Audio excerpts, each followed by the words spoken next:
They are, and people bought it and it had a lot of problems.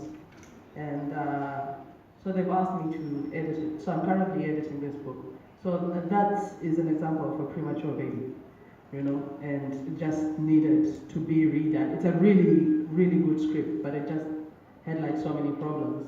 But I think she kind of rushed to get it published. And it happens every time. Sorry, what are problems? It was editorial.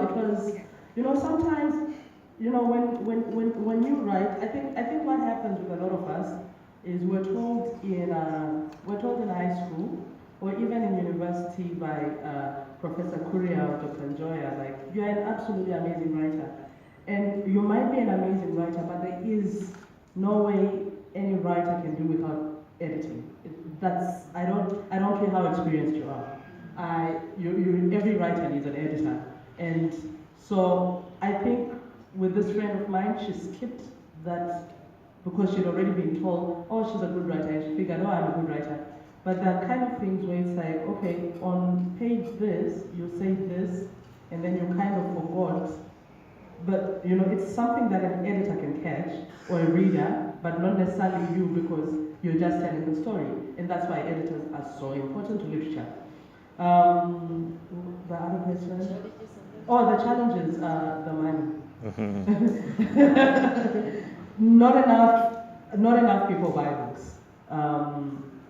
So it's always, I think there is that struggle, but there's also very much, I think, it's just the marketing.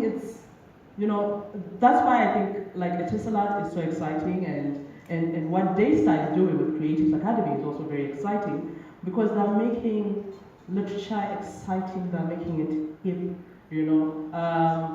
Writers are not sadly like musicians, and I mean, Huda is more popular than writers, and so there are those dynamics, because I think sometimes because of the art form, it's a very lonely, when you do it.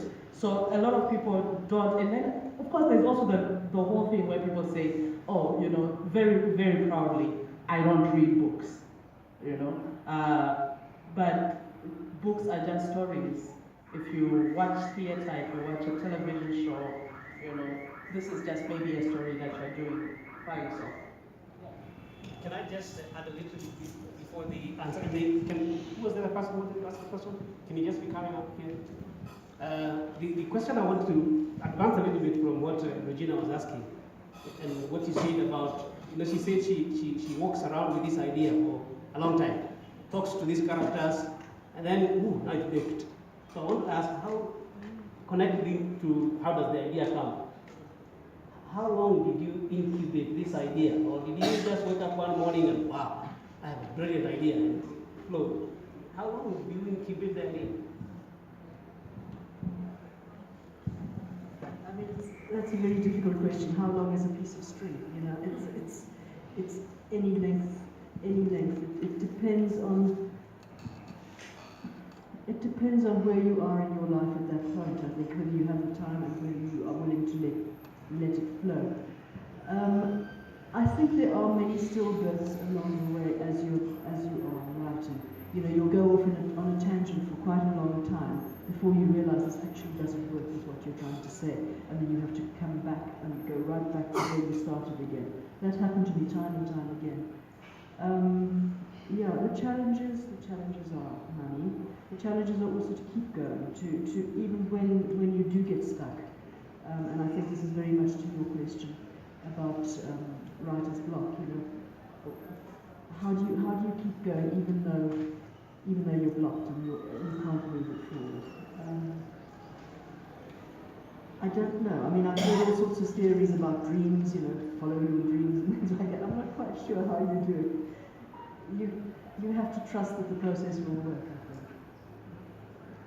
It's hard though. Sometimes it can be a long time. It can be very frustrating.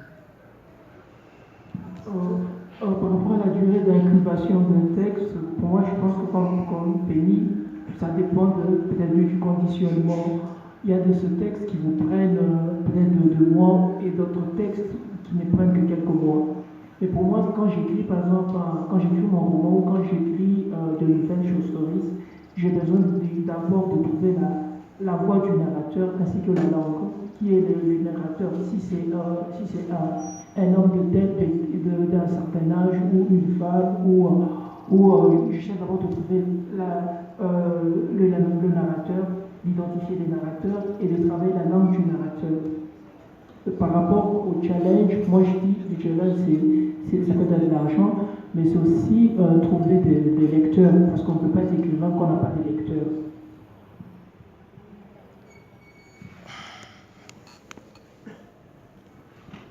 Okay, when it comes to the incubation of an idea, it depends on the text.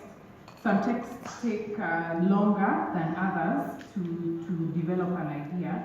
For example, when I'm writing short stories, it takes me quite an amount of time to find the voice of the narrator. So it depends on the story I'm writing. And then when it comes to the question of challenges, maybe money is also a challenge, but it's also because it is a challenge to find readers for one's work. Now, ladies and